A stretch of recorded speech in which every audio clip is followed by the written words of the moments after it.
जय हिंद। आज हम लोग पढ़ेंगे 10वें क्लास के इतिहास में पहले पाठ जो है उससे बहुत ही महत्वपूर्ण ऑब्जेक्टिव प्रश्नों को इसको जो है सो आप लोग कॉपी में लिख लीजिएगा या याद कर लीजिएगा। ये परीक्षा के दृष्टिकोण से काफ़ी महत्वपूर्ण है। इतना ही में से 2 या 3 क्वेश्चन हर एक साल परीक्षा में आते रहते हैं। सिकंदर कहाँ का निवासी था? सिकंदर जिसके बारे में जाना जाता है कि सिकंदर विश्व विजेता का सपना देखा हुआ था, तो सिकंदर कहाँ का निवासी था? तो वह यूनान का निवासी था। और सिकंदर के गुरु कौन थे? तो अरस्तु थे। ये भी कभी कभी आ सकता है कि सिकंदर गुरु कौन थे? तो अरस्तु थे। और सिकंदर कहाँ का रहने वाला था? यूनान का रहने वाला था। ये विश्व विजेता का सपना देखा हुआ था। इटली तथा जर्मनी वर्तमान समय में किस महादेश के अंतर्गत आते हैं? एशिया, यूरोप, उत्तरी अमेरिका, दक्षिणी अमेरिका। तो इटली और जर्मनी नक्शा में देखा जाता है तो वर्तमान समय में यूरोप महादेश में आते हैं। इटली और जर्मनी वर्तमान समय में यूरोप महादेश में आते हैं। फ्रांसीसी क्रांति कब हुई? 1784, 1785, 1789, 1889। तो फ्रांसीसी क्रांति 1789 ईस्वी में हुई थी। फ्रांसीसी क्रांति 1789 ईस्वी में हुई थी। मेजनी का संबंध किस संगठन से था?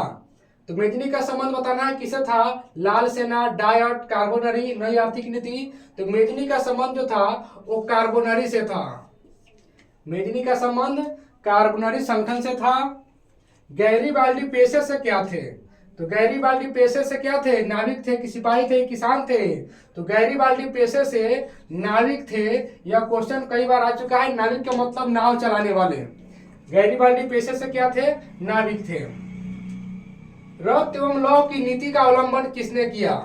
रक्त माने खूह, लौह मतलब काटने उठने वाला बात हो गया। रक्त एवं लौह की नीति का अवलंबन किसने किया था? तो रक्त एवं लौह की नीति का अवलंबन बिस्मार्क ने किया था। इसी ने किया था। कई बार परीक्षा में आ चुका है। रक्त एवं लौह की नीति का अवलंबन किसने किया? बिस्मार्क ने किया। फ्रैंकफर्ट की संधि कब हुई? तो फ्रैंकफर्ट की संधि 1871 में हुई थी। फ्रैंकफर्ट की संधि 1871 में हुई थी। काउंट काबूर को विक्टर इमैनुअल ने किस पद पर नियुक्त किया? काउंट काबूर ने विक्टर इमैनुअल को किस पद पर नियुक्त का मतलब होता है बहाली। तो किस पद पर? प्रधानमंत्री, सेनापति, राजदूत। तो प्रधानमंत्री के पद पर इनको नियुक्त किया गया था। काउंट काबूर के द्वारा काउंट काबूर को विक्टर इमैनुअल प्रधानमंत्री के पद पर नियुक्त किया था। ऑस्ट्रेलिया की राजधानी कहाँ है? एक है ऑस्ट्रिया और एक होता है ऑस्ट्रेलिया। तो ऑस्ट्रिया की राजधानी वियना और ऑस्ट्रेलिया की राजधानी कैनबरा। ये ऑस्ट्रिया है, ऑस्ट्रेलिया नहीं देख लेंगे, ऑप्शन में दे सकते तो पहले कैनबरा। तो ऑस्ट्रेलिया की राजधानी वियना, याद रखेंगे, ऑस्ट्रेलिया की राजधानी वियना। और एक होता है ऑस्ट्रेलिया, उसका राजधानी कैनबरा। चार्टिस्ट आंदोलन कहाँ शुरू हुआ था? फ्रांस में, ऑस्ट्रेलिया में, हंगरी में, इंग्लैंड में। तो चार्टिस्ट आंदोलन इंग्लैंड में शुरू हुआ था। इसको याद रखेंगे। चार्टिस्ट आंदोलन कहाँ शुरू हुआ था? तो इंग्लैंड में शुरू हुआ था। जालबेरिन संस्था थी, किसकी थी? क्रांतिकारियों की थी, व्यापारियों की थी, चोरों का था? तो जालबेरिन एक व्यापारियों की संस्था थी। जालबेरिन व्यापारियों की संस्था थी। इटली एवं जर्मनी के एकीकरण के विरुद्ध निम्न में कौन था? माने इटली और जर्मनी के एकीकरण हो रहा था, उसके विरोध में कौन था? कौन उसमें नहीं होने दे रहा था? कौन रोक लगा रहा था? कौन रुकावट डाल रहा था? तो ऑस्ट्रिया। इटली और जर्मनी के एकीकरण के विरुद्ध में कौन था? ऑस्ट्रिया था। यंग यूरोप का संस्थापक कौन था?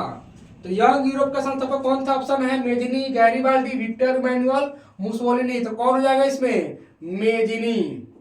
यंग यूरोप का संस्थापक मेजनी। यंग यूरोप का संस्थापक मेजनी। यूरोप का मरीज है। यूरोप का मरीज किसे कहा जाता है? यूनान को, चीन को, बुखार को, तुर्की को। तो यूरोप का मरीज कहा जाता है तुर्की को, जिसका नया नाम अब तुर्कीय हो गया है। इस तुर्की का नया नाम तुर्कीय हो गया है। यूरोप का मरीज तुर्की, याद रखेंगे, यूरोप का मरीज तुर्की। इटली के एकीकरण में निम्न में से किन लोगों ने योगदान दिया?